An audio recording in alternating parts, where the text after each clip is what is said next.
acquired. Target acquired.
Welcome back, everybody, to the Untitled Esports Show. My name is gootecks, and here on the Untitled Esports Show, we have my favorite esports veterans of the industry.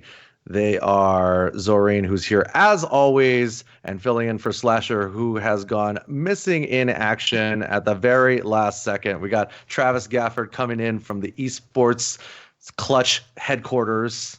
I think my full name in the esports industry is filling in for Slasher, who has gone MIA at the last second, Travis Gafford. I think that's actually my full title in this industry. Because I've done this so many times. Most recently at TwitchCon, when DJ Wheat had a panel about esports planned, and then I think like 2 days before I got a message like, "Hey, you want to be on a panel?" And then I didn't find out until the panel started. He's like, "So originally Slasher was supposed to be on this." I'm like, "Great, glad I'm here.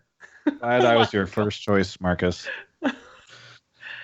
That's incredible. It's funny because Travis and I worked with Slasher for a very long time. So. Yeah, me too. Well, maybe not a long time, but yeah, me too. Travis, Slasher actually brought us all together and then got his dumbass fired. Yes.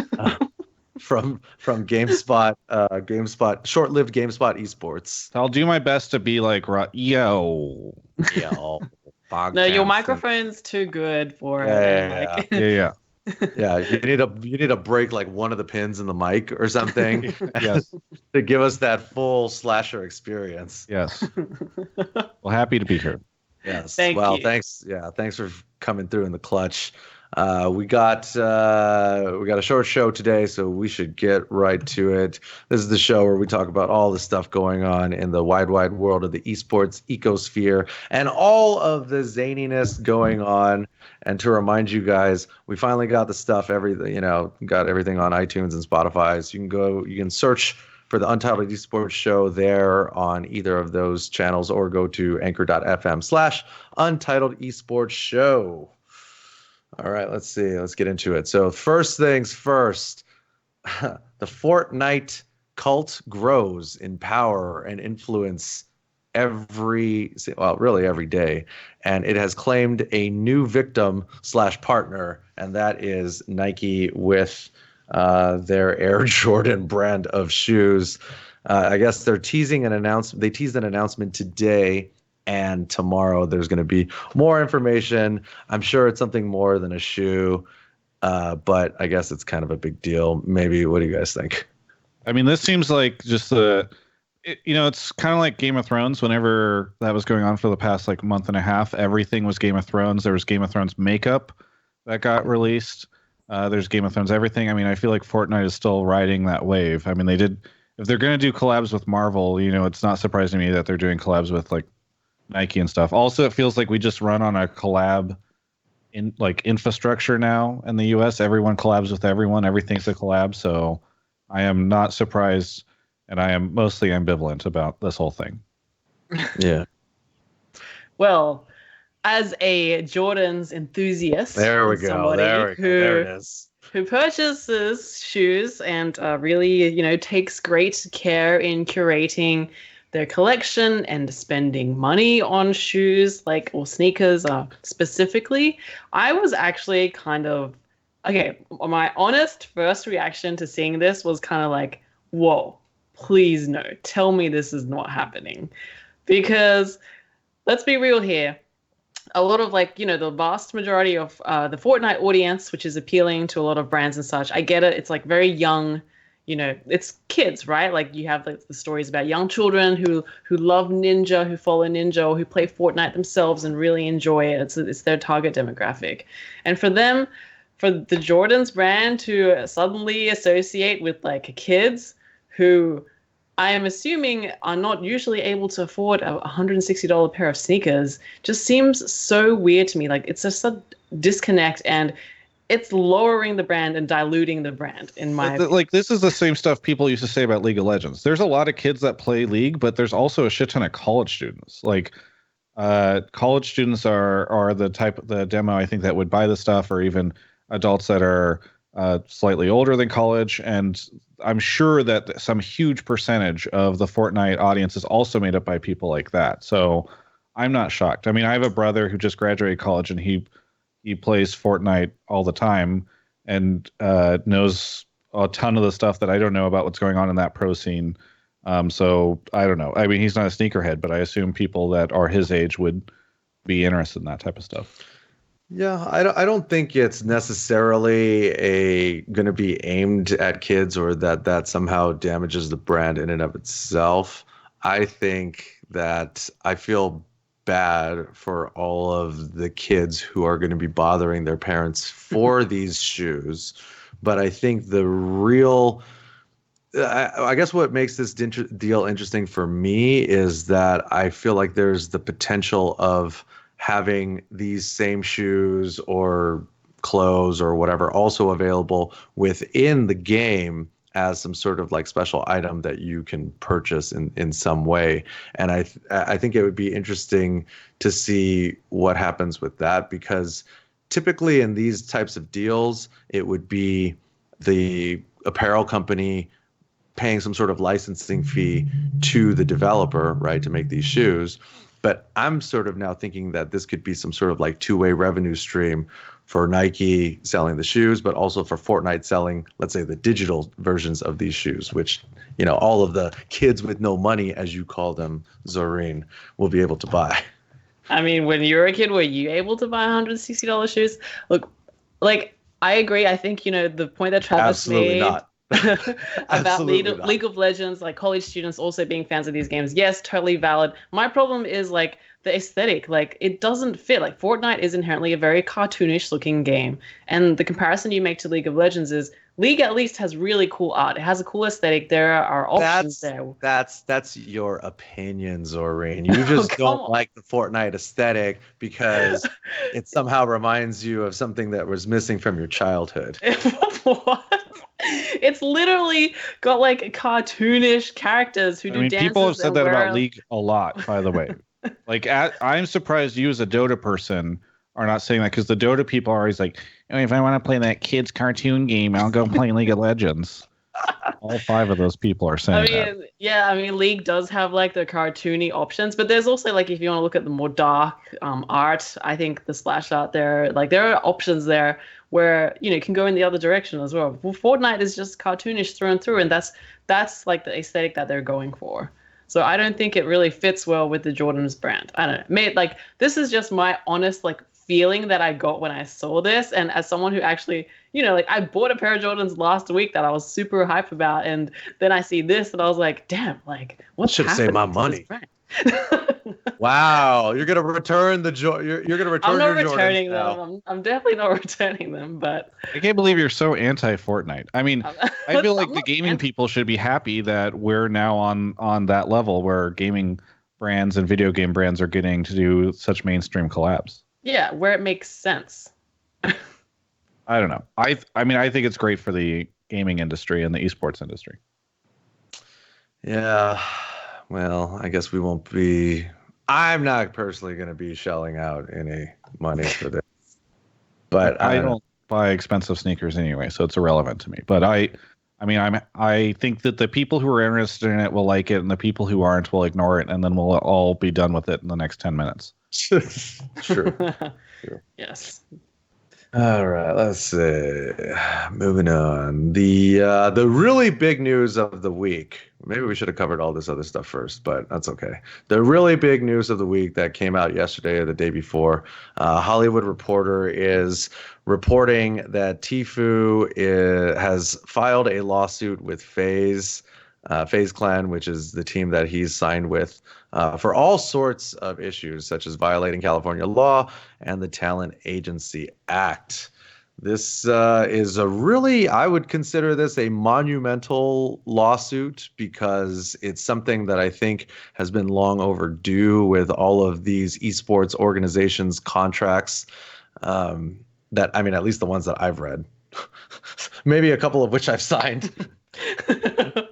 But the type of stuff, when you read the article and then look at the actual lawsuit, this type of stuff is super common within the industry, and it's about time, I think, that somebody is at least bringing this to the forefront. Mm-hmm. Well, I think for context, we should maybe not everyone knows who TFue is, but he's basically a professional Fortnite player who blew up when he signed with the esports organization FaZe Clan. And he's now competing under their banner. And for some reason, woke up one day and decided that he wanted to pursue a case where he sued FaZe for a number of things, which I think were. I don't think he woke up this way. Here I can tell you exactly how this went down. I mean, without having insider knowledge, like I would bet money on it being this. This guy gets huge. He signed a deal with FaZe. It's apparently a very aggressive deal where they're taking 80% of his sponsorship deals. Now they claim they don't take any of his YouTube money or Twitch money, whatever. For me, that's a baseline. Like what? I mean, I don't think any org should still be doing that. And then at some point in time, an agency like a WME or a CAA or somebody like that goes up to him and goes, "Hey, what are the terms of your contract and how long is it going to last?" And he's like, "Oh, well, it's like." 3-year contract, 80%, and they go, what? Oh, yeah, by the way, here are the terms that we would offer you. And then he goes, what? And then, is like, hey, this is a really shitty deal, and I could be making millions more than I'm making. And then goes to FaZe and is like, hey, can I get out of this? And they're like, nope. Probably goes to a lawyer, and the lawyer's like, wow. There's so much money we can make off of this because there's no way that this contract is going to be held up. So that I am sure is the path that this took. But on the other hand, FaZe did come out with a response clarifying that they don't take. I think they clarified what exactly they do take, and it's something like. Let's see. So they, as Travis mentioned, 0% of tournament winnings, 0% of Twitch and YouTube revenue, 0% from any social platform. Whatever that means, by the way.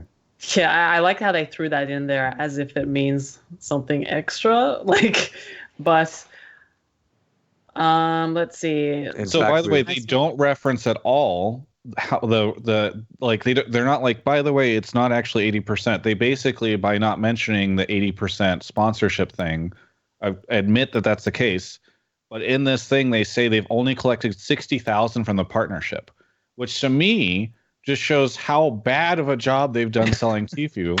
This guy's huge, and you've only collected 60 grand of this. Like, how have you done such a poor job dealing sponsorship? You should have made way more off of him. So I don't know. I think it's ridiculous.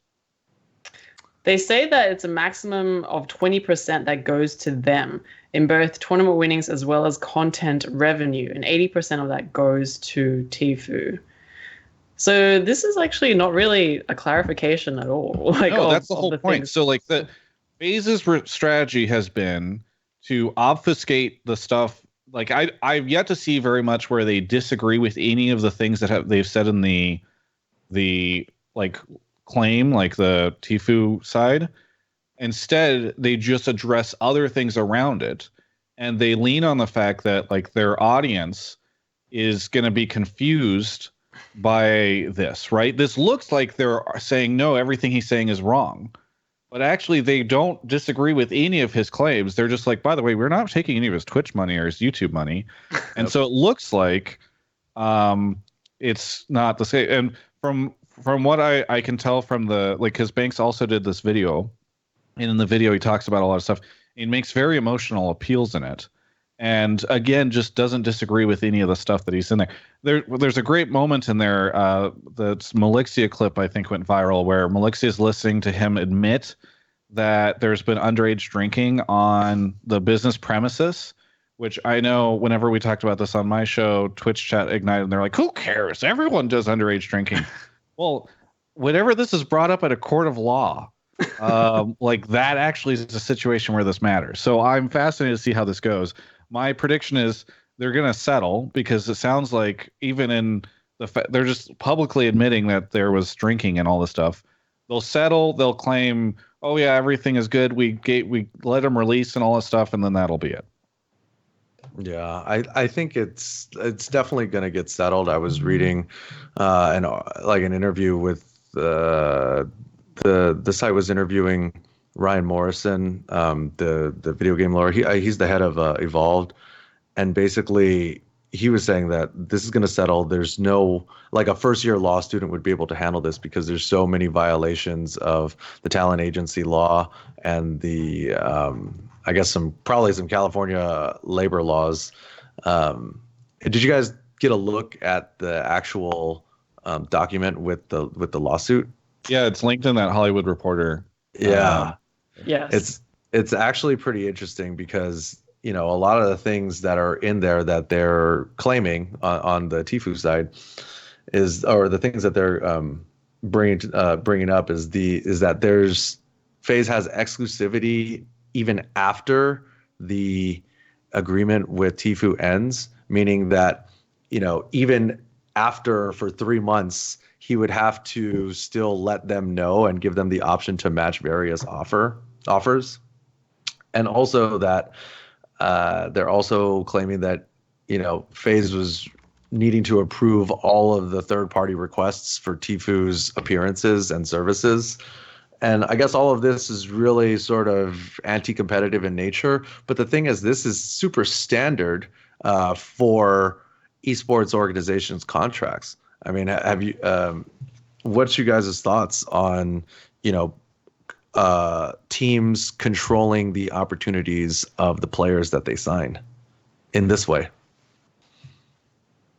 I mean, isn't that sort of thing? It's basically a non-compete, but that's illegal in the state of California. So I don't think that's something that they can necessarily enforce. I know in esports in particular, so much of this kind of goes under the radar, unpoliced. Players don't know any better. Like, there's like a very low precedent for these kind of things as well, because we are so in such a new industry, which is problematic. But, I would say that, again, most esports organizations are based here in Los Angeles, in the state of California. That's not legal. So, I mean, the big thing here is certain things that are in this contract are legal as long as the company that you're signing it with is a licensed agency. And a lot of these esports orgs are not licensed agencies. This is part of the reason why different companies have branded themselves as like management groups or whatever.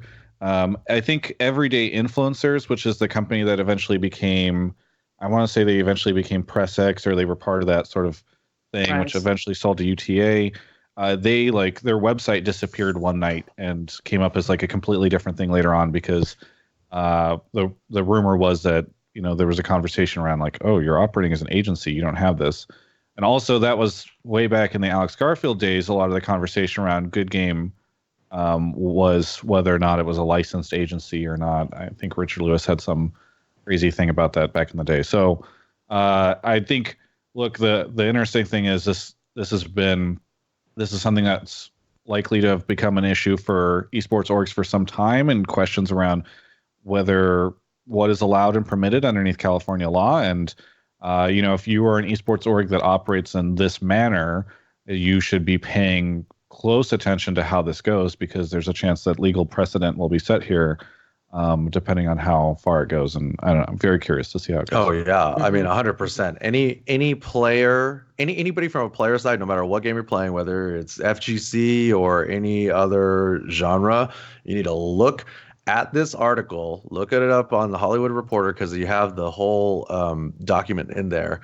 Look at this contract. You don't need to be a freaking lawyer in order to look at the beginning of the complaint, and then look at the parts that are highlighted in the doc, and then look at your contract, and then see if any of this looks familiar. Because if it does, I believe now that all of the esports lawyers out there, and I mean really all the entertainment lawyers out there, would love to take a look at this and see if they can represent you and potentially get you out of your contract, get you a better deal, something like that.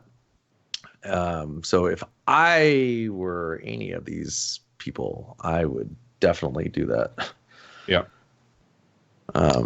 Because it's, I mean, I've looked at deals. I've looked at lots of deals, both for myself and for other people. And this stuff is so I mean, it's the standard, and that's part of what the complaint says, that these things are illegal, at least in California.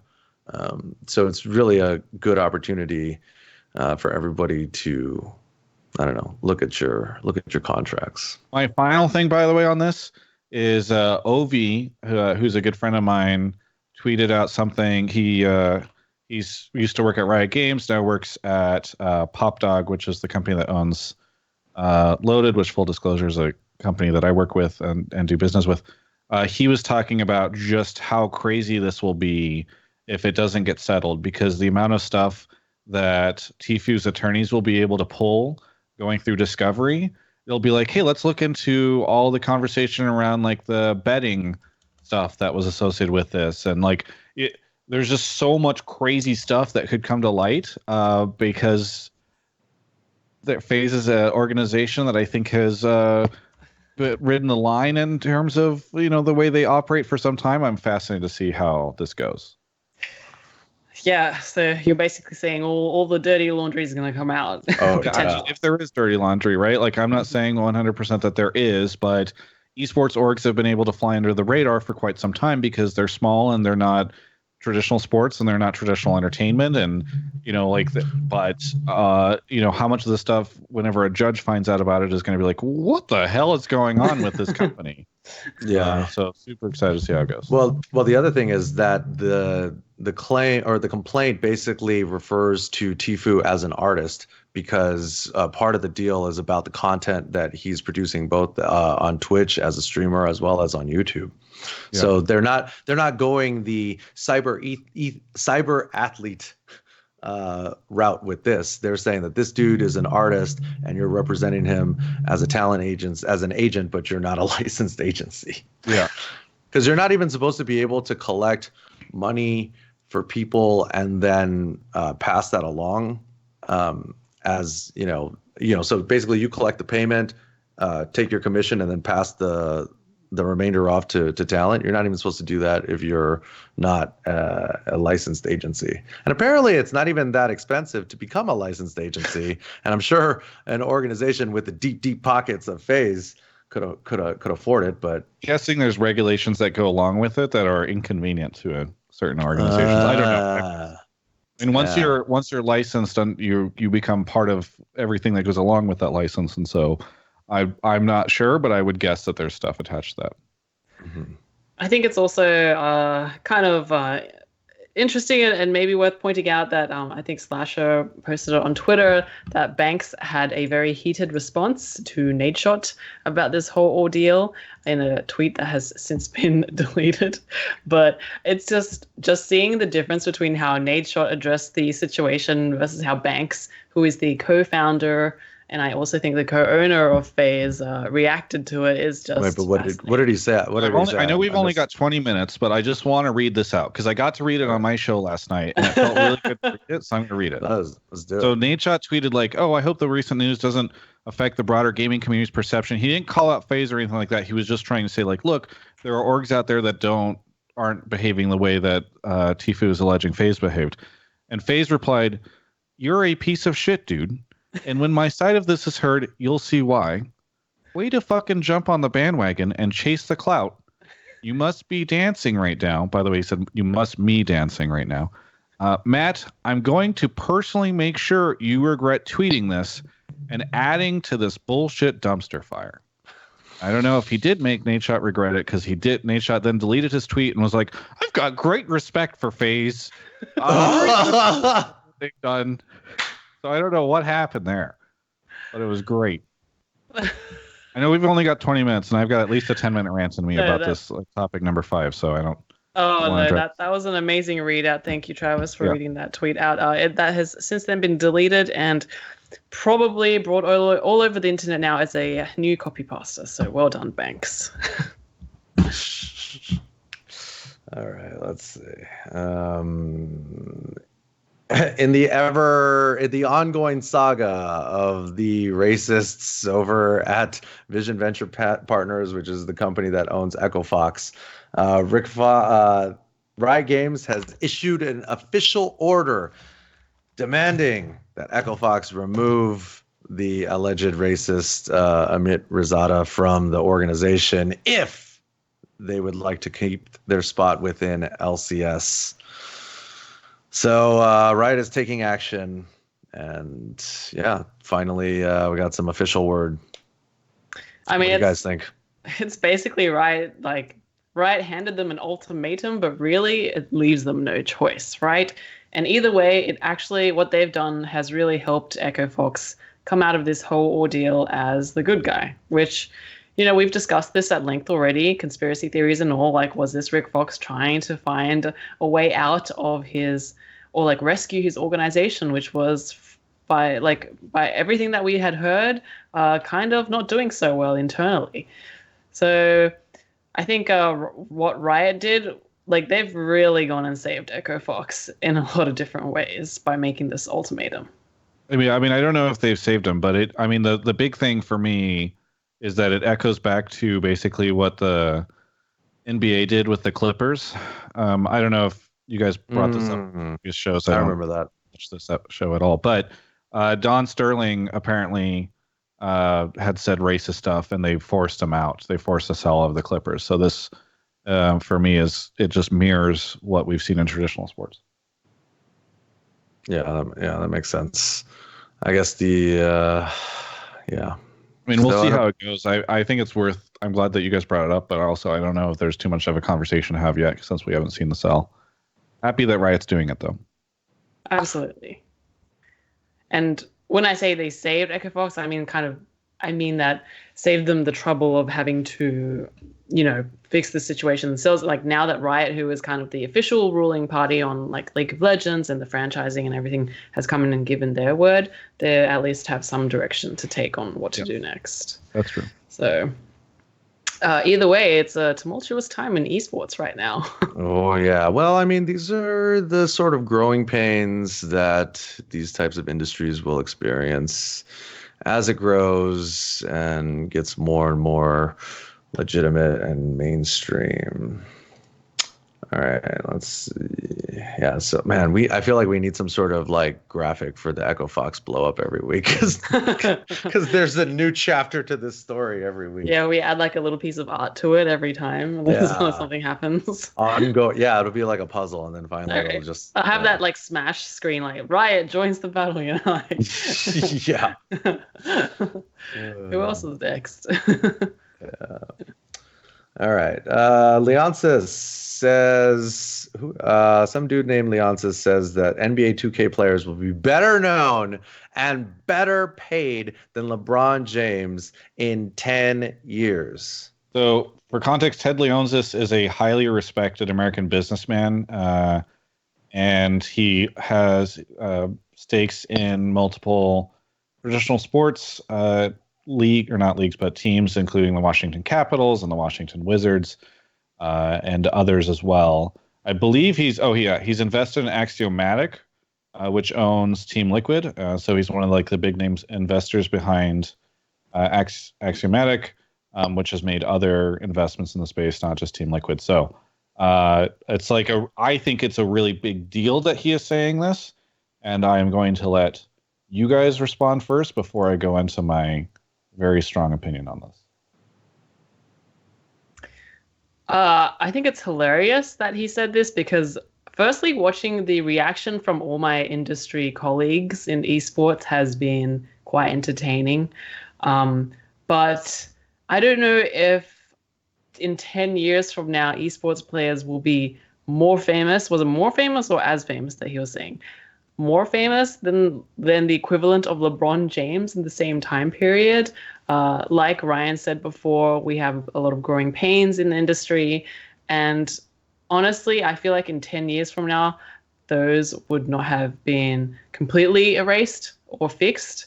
And that because of stuff like that, it kind of halts the growth of esports and doesn't help us become legitimized. So, I mean, we've been working in this industry for like, what, 5 to 7 years now? Like, we're practically dinosaurs. And it almost feels like not much has changed in that regard.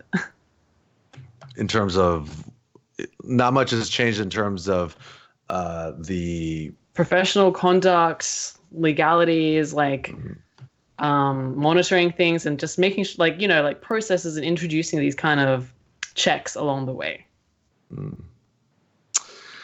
I mean, the guy definitely knows what he's talking about. I think that, you know, it's good that there's people out there that see that potential. Not totally sure. I'm still not convinced that like sports games in particular are going to be what sort of drives esports forward. So I don't really see how an NBA 2K player is going to get to that level. I can see players in other games getting to that level in 10 years. I mean, better paid than LeBron. I mean, that's a tall order, but I'll tell you what, if I was an NBA 2K player right now, I would be doing my damnedest to get on Leonsis' good side. Like, please, somebody get me in touch with this guy because he must know something that a lot of us don't, which is not surprising because of how many sports teams he's, you know, or because of his involvement in professional sports. But I mean, I hope it happens, but it seems like a short timeline. But the thing is, like, these types of things happen so rapidly, you know, like it's not really like incremental growth. I mean, it is, but then you reach a certain like tipping point and then the growth becomes exponential. So 10 years from now, I mean, remember Street Fighter 4 had just come out. We were all, you know, like fire hadn't been invented, you know, the wheel was still square. So, you know, a lot can change in 10 years. Yeah. That's true. But I mean, even now, you know, the most famous gamer in the world, Ninja, do you think he's more well-known than LeBron? No, just absolutely. out of curiosity. No, I don't. But that's not to say that in 10 years, you know, he wouldn't be, you know, because we're going to sort of reach this point at some point. I don't know when that will be, but where the sort of decline of traditional sports meets the incline of esports. There will be like this sort of meeting point, because the reality is that for like let's say football players especially, you know, because of the dangers involved with, you know, playing at the highest level, there's going to be a decrease in parents who want their kids to play football growing up.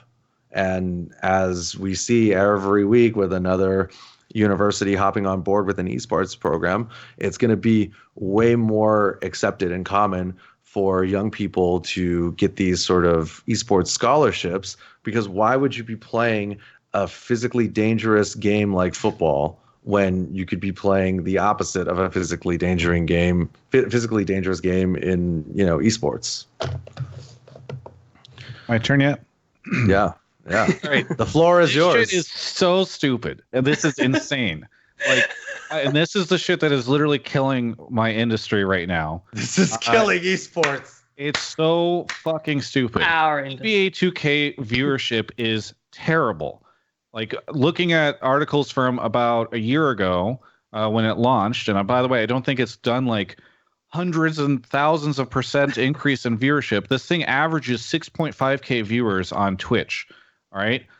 There's like this article from Fan AI, which tracks all this stuff. This is from February 12th, 2019. So it's towards the start of the year now.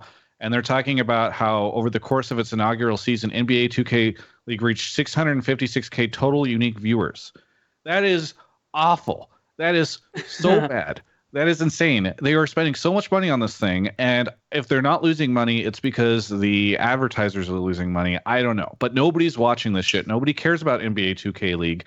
It's just not a thing. I don't care that they're doing it because whatever, do your tournament and waste your money. That's fine. But nobody's watching this. So to say that in 10 years, they're going to be more famous than LeBron is so insanely ludicrous that I can't believe it. And the problem is these statements go out and they get heard by everybody, and it's the goddamn Bitcoin effect where everybody goes like, wow, we're going to make so much money, I got to get into esports. And they think things like NBA, they don't look and compare like, okay, how's League versus Overwatch League or anything.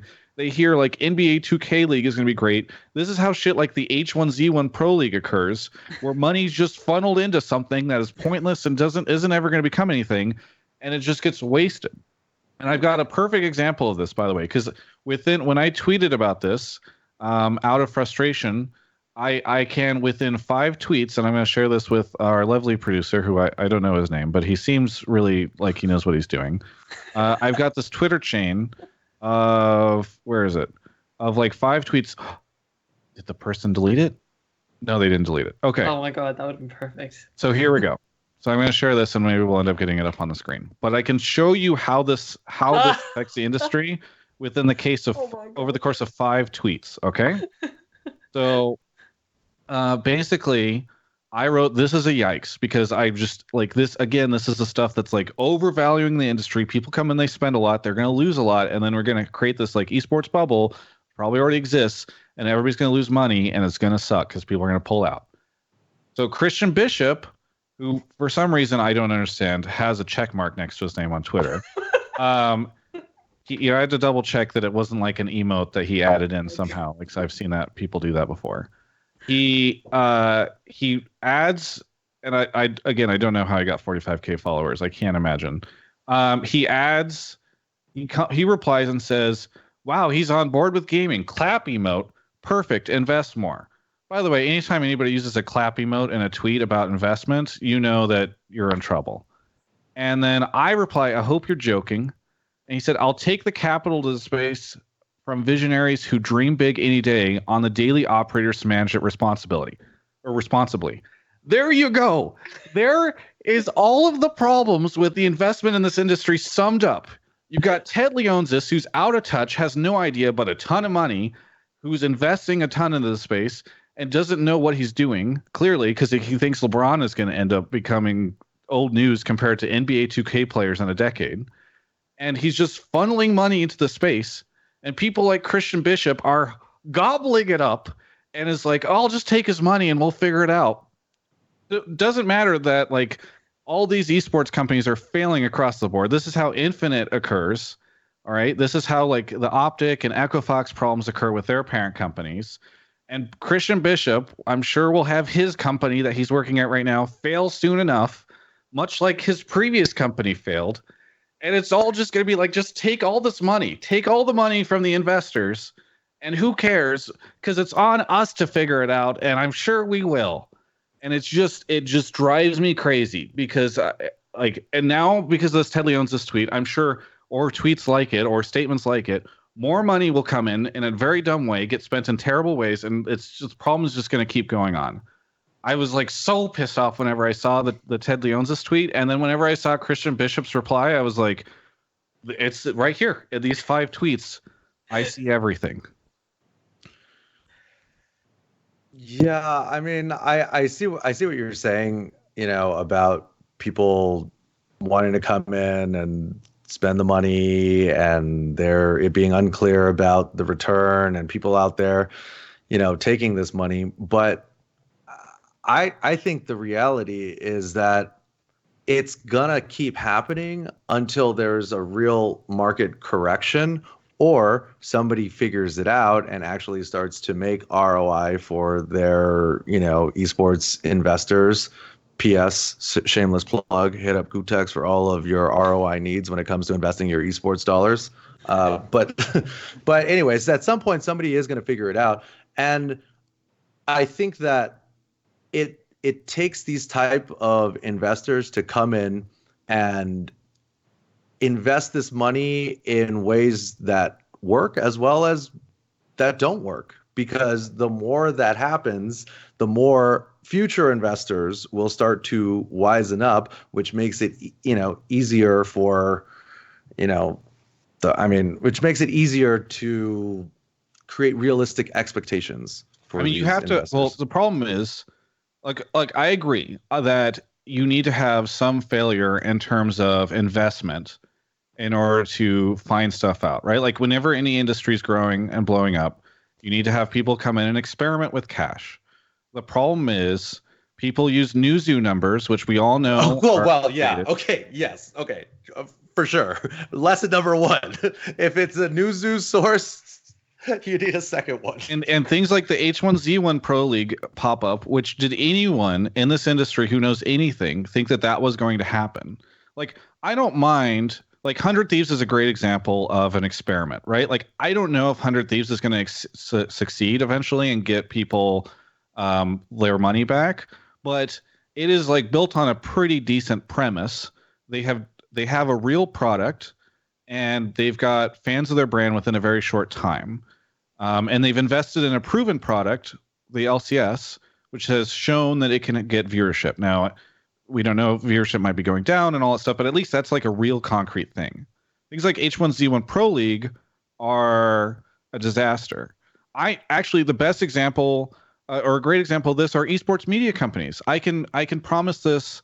I can say this on my own experience, which is like Blitz. Here's another good example. Blitz Esports came in, spent a bunch of money, didn't seem to have, and I like the guys over there. I think that it was nice that they did this, but they didn't seem like they had a long-term plan to monetize, and eventually they failed.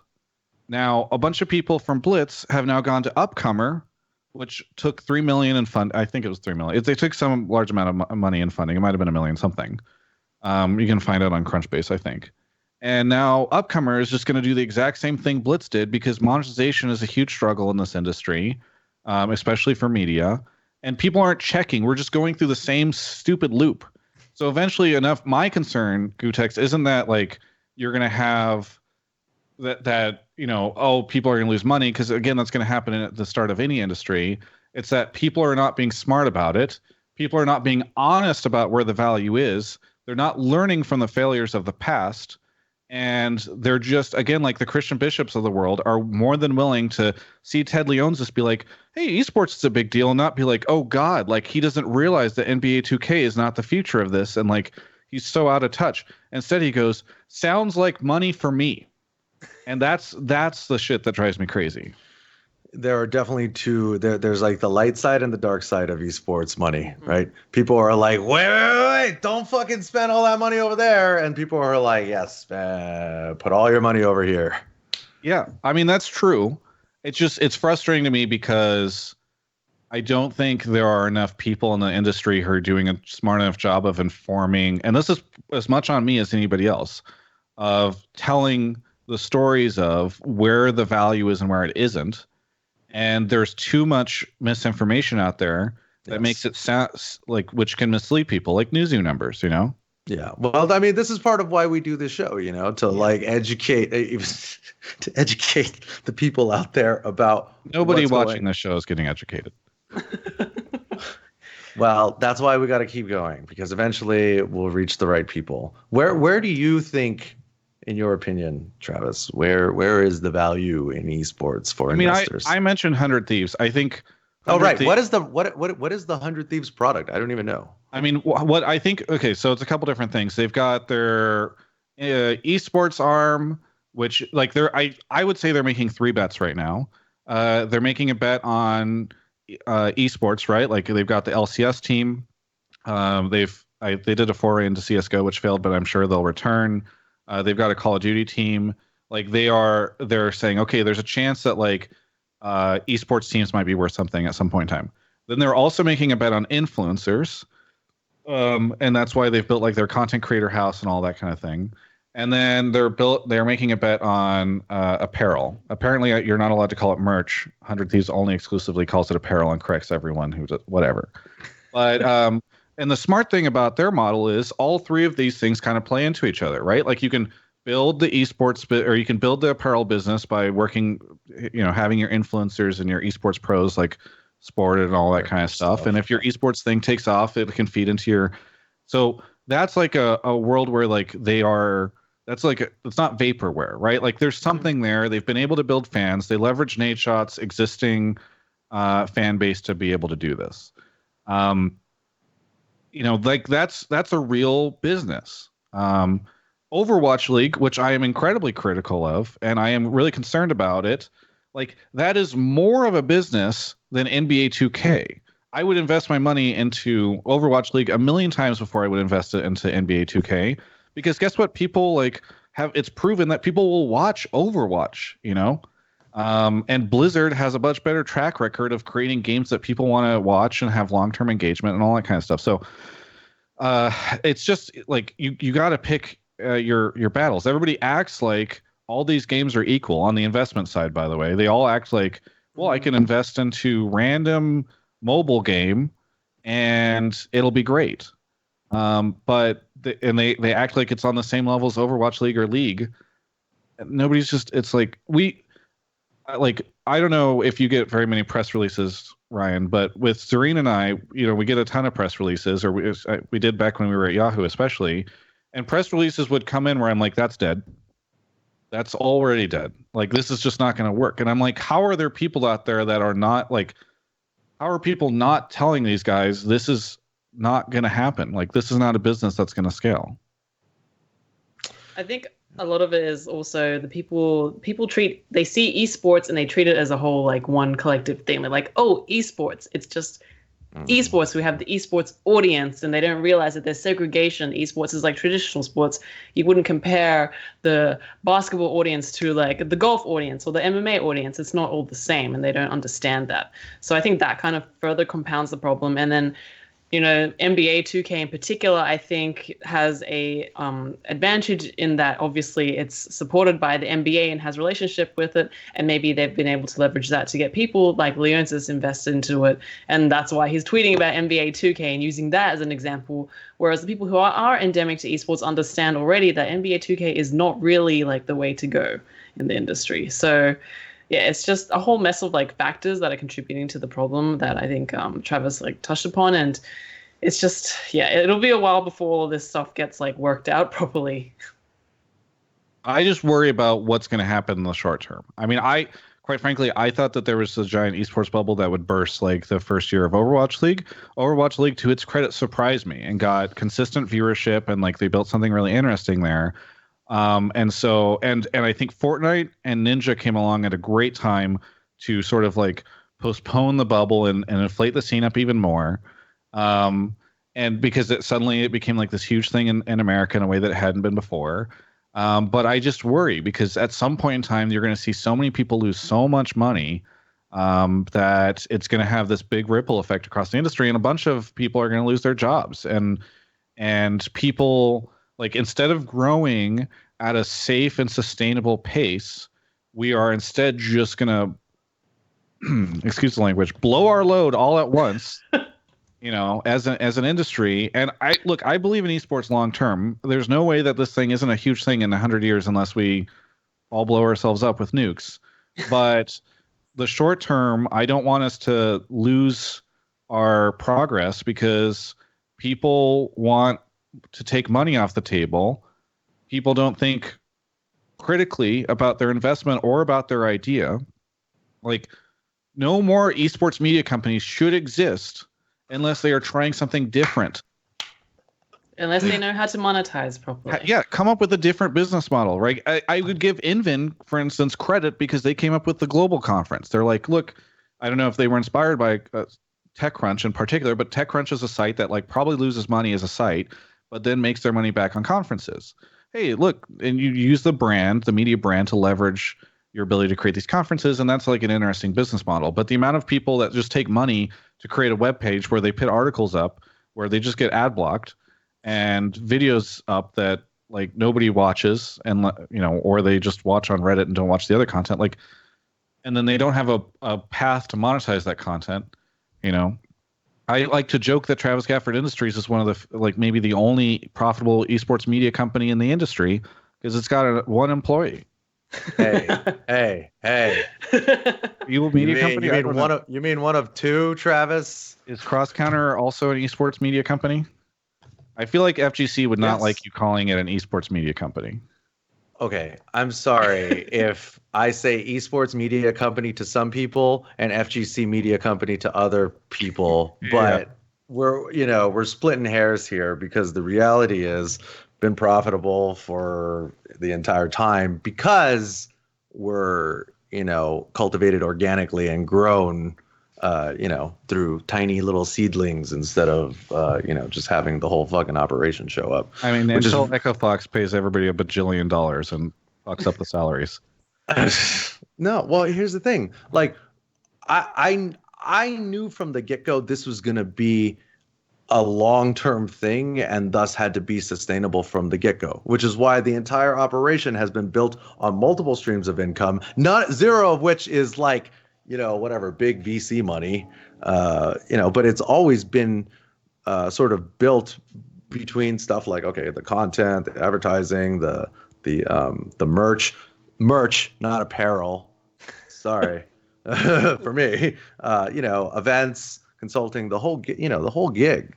So that's the thing. There's sustainability everywhere. It's just that the people that have the money and the people who specialize in sustainability are not necessarily the same people right now. But I believe that after the big esports bubble crash of 2020 or 2013 or whatever it ends up being, then it will be the Travis Gafford Industries and the Cross Counter TVs that are getting the real money from the investments because we built our shit organically on solid business fundamentals. Sure. Yeah. Sure. I like that we've been speaking about this bubble for years and years now, and it is yet to, I don't know, but hopefully, fingers crossed, not too many people lose their jobs from it. Oh, it's coming. I mean, anybody working for an esports organization that has VC funding, a media company that's some sort of offshoot of an existing media conglomerate, definitely all of the teams, pro players, all these people need to have some sort of plan, some sort of emergency plan, backup plans, A, B, and C, for when the inevitable bubble happens and either people lose their jobs, money, whatever, funding gets cut, because for the most part, so much of esports is just a line item on a marketing budget. Yeah. Which is the wrong way to approach it. Well, I mean, yes, of course, yes, because sustainability is the way to approach it. Right. I've got about 5 minutes before I have to run. Sure. Yes. Sorry. Should we talk about the Twitch blow up of the week, or do you guys already put that at the end? Yes. Yes. Because then I can leave, and then you guys can talk about your FGC stuff that I'm oblivious to. Oh, it's not even FGC stuff.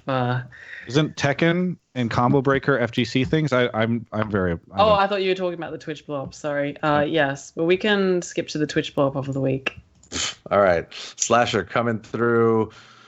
You can always count on Slasher for the most important developments and also the best blow-ups. I wish that Slasher was here to explain why two girls making out on stream is both relevant to esports as well as really what the problem is, because I actually feel like this is a budding niche cottage industry on the side of Twitch that is going to continue to grow and grow and grow. So I don't think you can show the making out on Twitch because that's literally part of the issue. I mean, I don't think you could. Are we going to show it? Oh, we're showing it. Well, I mean, this is the Twitch blow up for of the the last week. Untitled Esports Show podcast on Twitch. What did this get? I mean, did this get banned or something? What's wrong with girls? Okay, first off, What's wrong with people showing affection on Twitch? TOS. Is that is that actually stated on the TOS? Like no kissing? I mean, did this clip not get taken down? I would be shocked if it didn't get taken down. I doubt that there's an issue with two girls kissing, but whenever it's a minute long, not an hour long, that'd be crazy. A minute long like makeout session, I get the feeling that crosses into like sexual stuff. I'm so happy you guys invited me on the show for this because I was blowing up Rod. Not blowing him up. I didn't mean. Oh yeah, a yeah. lot of people replied to this and were like, "Oh yeah, Travis is calling out Slasher." I didn't mean to. I was mostly just messing with him. But I love Rod as like, wait, wait, hold on. Let's read it. Let's read it. Oh yes, your tweet was pretty good. Travis Gafford says, Rod has figured out how to boost his social engagement via salacious content while disguising it as, quote, industry commentary. 193 likes, to which Slasher says, Travis has figured out how to boost his social engagement via hyping up North American League of Legends and esports while disguising it as, quote, unbiased coverage. I mean, I would never say that me hyping up North America's unbiased coverage, but I love Rod. I love that he didn't even try with this tweet. He's just like, look, this is on Twitch. Copy paste minute long makeout session. Like, okay, you didn't want a screenshot? You didn't want to say like this shouldn't be allowed, or Rod's very big on actually putting the video content on his Twitter itself. Yes. Well, I'm like, it's for me, it's so transparent. He's like, great. I could just put this on Twitter. I don't even have to say that much. And it'll just be like, people will be like, oh yeah, it's like Twitch stuff. And it'll get great engagement because who doesn't like watching two attractive women make out? I mean, this is how he has achieved the #1 esports consultant position. By the way, why are we blowing up Twitch for this? Do we really want them like every single stream on the platform has a Twitch admin just waiting with a button to like block? Oh, no, not okay. Well, first off, Slasher just put this in here, and we've been having a Twitch blow up every single week. So I don't actually know if they got banned because it was a toss up between Twitch ban and Twitch blow up of the week. Mm-hmm. But I think Slasher putting Twitch on blast is the blow up. I think also, we have this segment every week, and it sort of helps us track Twitch's kind of evolution throughout the weeks and months to becoming a full-blown campsite at one point. So, yeah. Oh, I, for one, welcome our new gamer camgirl overlords. You guys, if you guys watch any, hey, here's the thing. Don't look to me for your puritanical to reinforce some sort of puritanical values, okay? Good old gootecks is the guy that tells people to do whatever the fuck they want. And I think it's only I would love there to be a secret section on Twitch that had to be age verified that was just fucking NSFW all the time. Hey, you know what? You guys know that you can buy sex toys on Amazon, right? You got to dig a little bit, but there's an entire adult section on Amazon. Oh, I bet. So, what's the difference, right? Adult novelty toys, girls making out on Twitch. I mean, it makes sense. I mean, you can buy games already through Twitch, right? On that, on the Amazon affiliate program or whatever the thing that they have is. So why not take it one step further? Yeah, I mean, this exactly. You're like top of the Twitch NSFW charts. You're like testing out a new toy that you got from Amazon. It's linked in your Twitch extension. I mean, well, so happy I could be here for this valuable industry commentary. This moves units. I don't know. That's just me though. I mean, the adult entertainment industry is very influential in like important moments in technological advancements. So it wouldn't be the first time. 100%. I mean, once streaming from VR becomes a thing, if it's not Twitch that has the VR NSFW sites where you can just be in there with your favorite Twitch cam gamer girl Somebody else or will Gamer do it. Boy. Or yes, gamer, whoever's getting naked on camera for tokens or bits. Somebody else will do it if they choose not to. Maybe it'll be. I mean, Facebook is making a big play with the Oculus, right? Maybe it'll be them.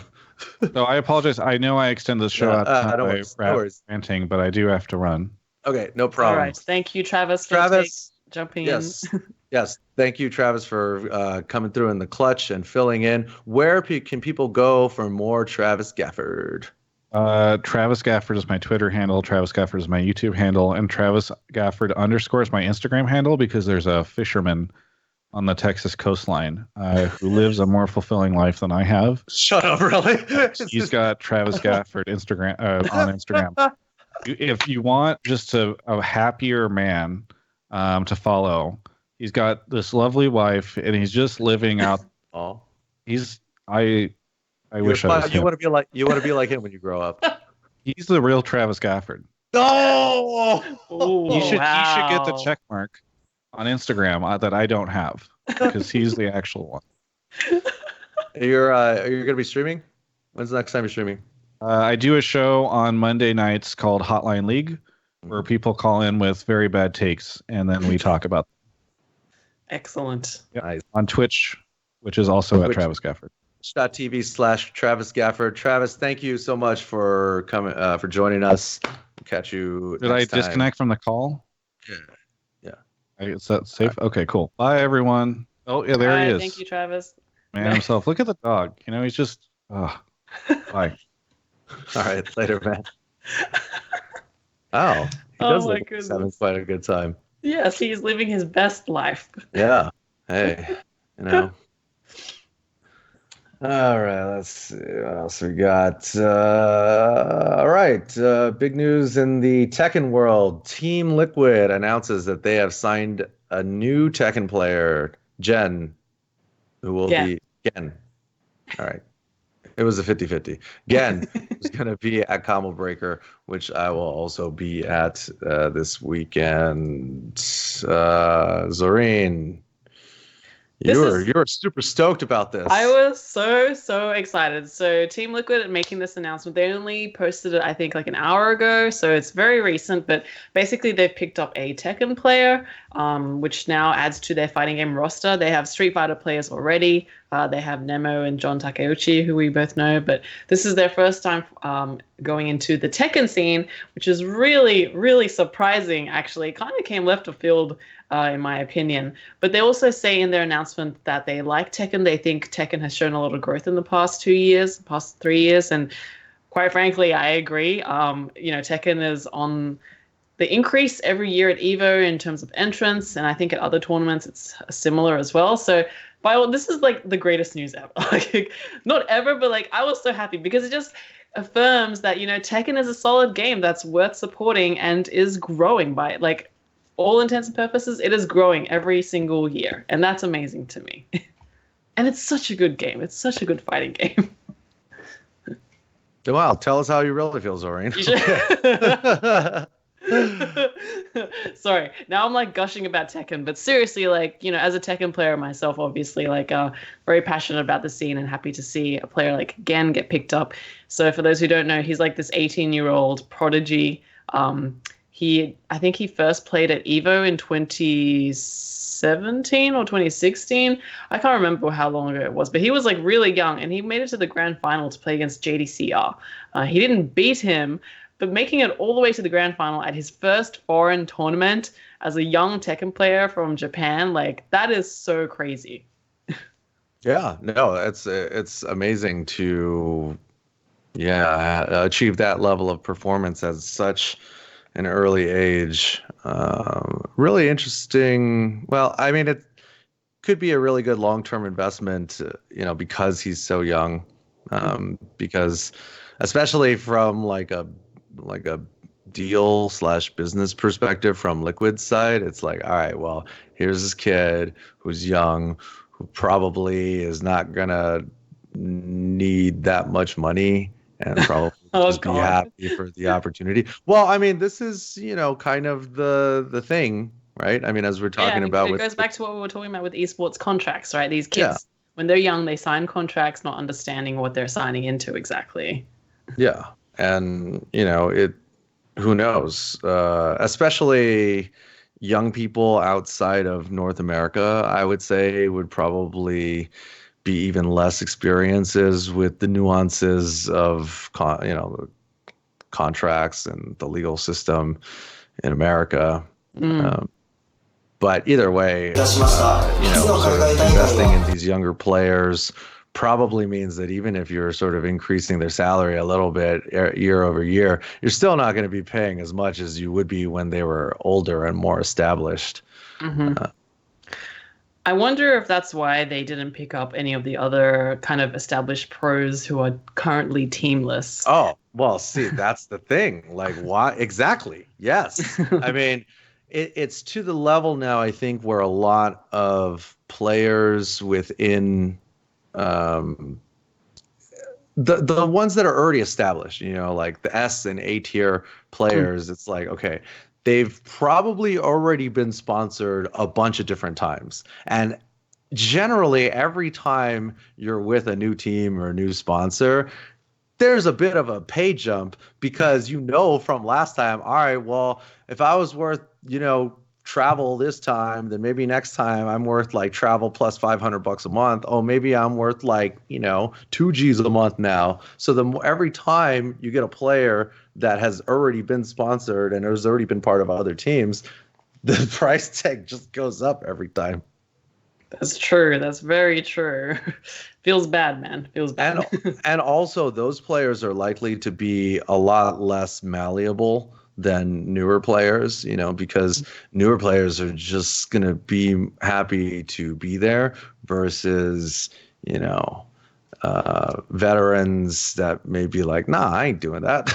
Or absolutely. Or I definitely do that, but you got to add an extra 25% of this deal, especially when it comes to, to the content and everything.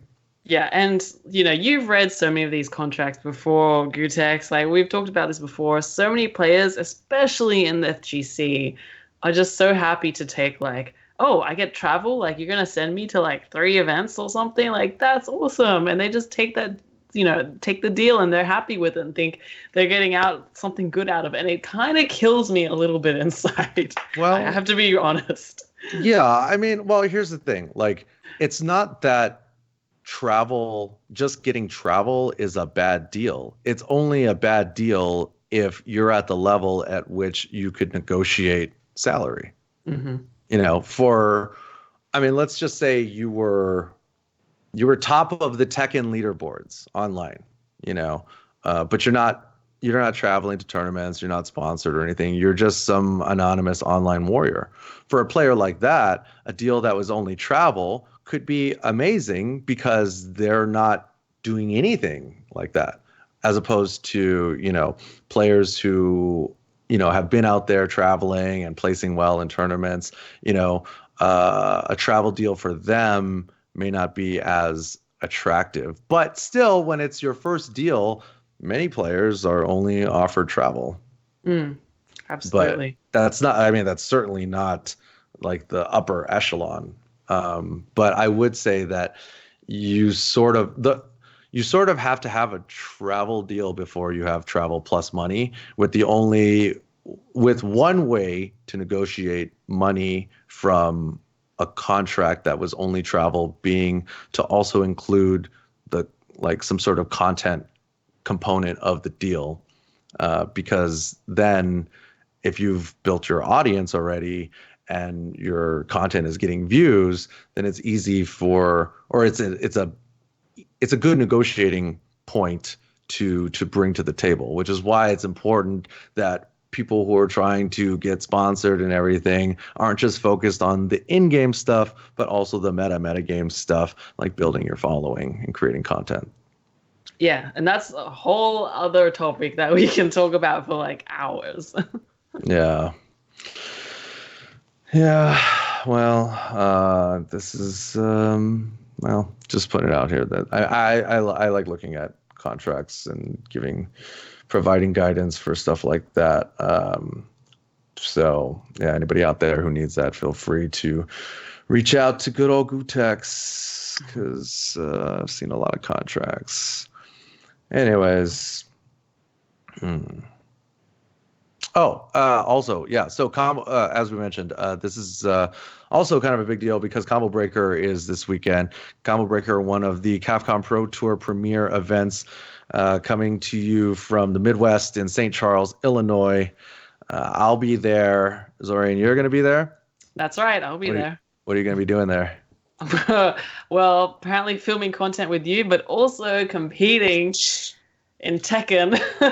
No, don't do that. You're building up and like hype and anticipation for something that's probably not going to go very smoothly. So, but yes, I will be there. I'll be playing in Tekken 7. Oh man, I hope it's you versus Gen first round. Oh my god, no! I don't think he's in my pool. I checked. Oh, too bad. Maybe you run into him in semis. God, that'd be crazy. That'd be awesome, and then you can teach him a thing or two. I'll be Take like, a hey, sponsor. Take a I talked sponsorship. about you. Yeah, there you go. Yeah, actually, you know what I would do if I were you? If I were you, I would be like, oh, I would try to I would play the meta game with him. If I were you.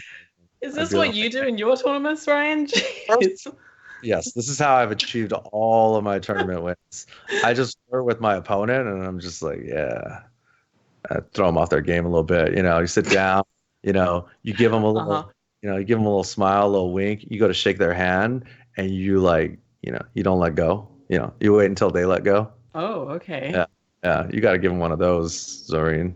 Interesting. He might be a little, oof. Get a little distracted. You know what I'm saying? You're like deep in his, you take up some resident deep in his head, maybe some other parts, and oh my god. All right, there you have it. The gootecks strategy coming at you from the Street Fighter master himself. Here's the thing. I thought that women didn't necessarily have an advantage in esports, but now I'm beginning to understand one of them.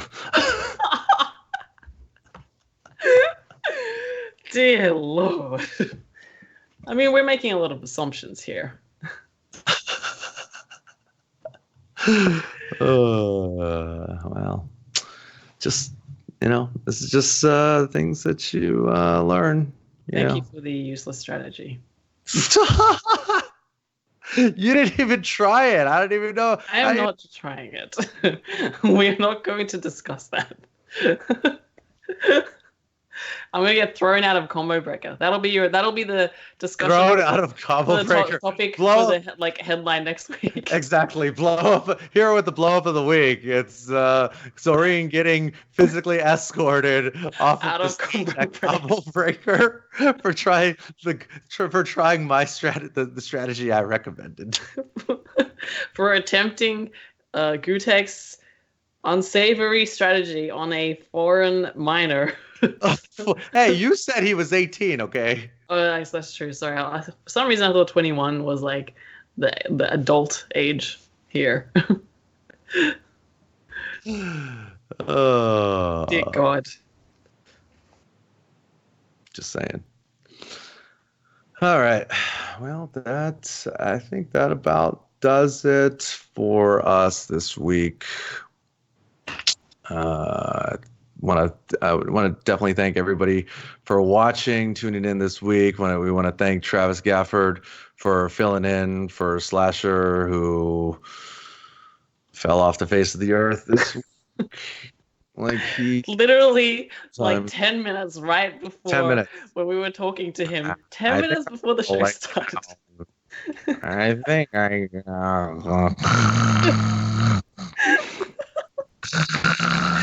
Oh, hey, if anyone in chat is also going to Combo Breaker, do me a favor, and if you see Gootecks around, please go up and say hi to him and tell him that you listen to or watch the Untitled Esports Show, because he doesn't believe me when I say people actually watch this show and listen to it. So it'd be really great if we had people go up to him during Combo Breaker and tell them that, hey, we are actually listening and watching the show.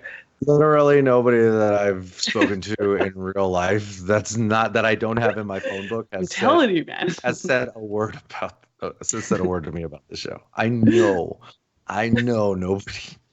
The people. Here's the thing. This is for esports industry professionals. We just happen to be. This just happens to be a fighting game show. And now, actually, I wish I would have thought of that so I could have told Travis that we are an esports media company because this is the fucking Untitled Esports Show. God damn it, Travis. It's all right. You can just blow him up on Twitter and have everyone encourage it. So mad. Travis has no idea how long we've been profitable and been around. And that's the other thing. I think a lot of other people don't even think that it is possible to be profitable in this space. But when sustainability is your goal from the get-go, not trying to get when you're trying to put in sweat equity, not give up equity to venture capital, then you focus on the things that matter. Hey, preaching to the choir. All right. Anyways, Zorine, where can people go for more Zorine between now and seeing you get carted off on stage at Combo Breaker? I'm on Twitter, Zorine, and on Instagram as Team Zorine, and on Twitch as Team Zorine. All right. And of course, we want to shout out our partners at XSplit for powering the Untitled Esports Show. Thank you, Lewis, for holding it down on the mixer and the XSplit software this weekend or today. And you can follow me. My name is gootecks. You can catch me on Twitter and Instagram. Check out the channel, youtube.com/crosscountertv. Follow us on Twitch. And thanks for watching. Oh, and it's on iTunes, Spotify. Anchor.fm/Untitled Esports Show. Check that out. And we got the audio in there. Thanks, everyone. Thanks, everybody, for watching. We'll see you guys later. Bye.